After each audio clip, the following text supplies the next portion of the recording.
Sono 11 finora i casi di febbre West Nile registrati dall'inizio dell'estate nella nostra regione.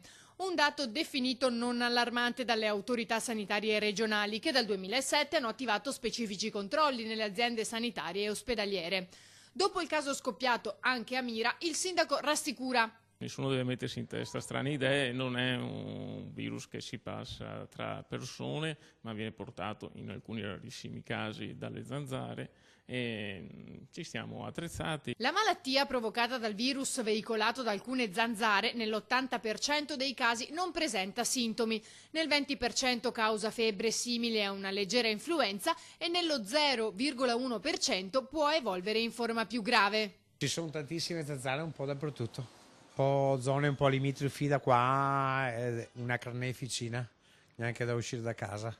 La Regione dedica stanziamenti specifici, in totale finora pari a 1,5 milioni di euro. Da parte loro, dichiara l'assessore regionale alla sanità Coletto, i cittadini possono svolgere un ruolo importante per evitare la proliferazione delle zanzare attraverso l'adozione di semplici comportamenti. Appello rinnovato anche da Dori.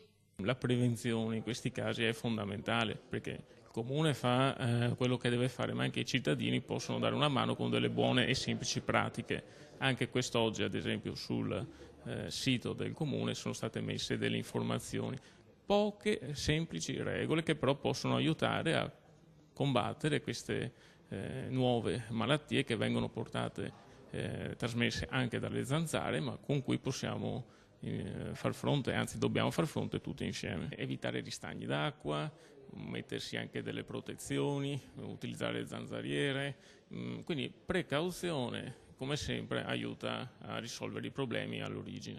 Qualcuno ha già iniziato. Ci aiutiamo solo con le classiche zanzariere, quindi cerchiamo di tenere chiuso. Poi il tempo in questo periodo non ci aiuta, fa tanto caldo, quindi evitiamo di uscire nelle ore calde e quando usciamo fuori utilizziamo delle protezioni. Sui repellenti da poter utilizzare è disponibile una guida nel sito della Regione.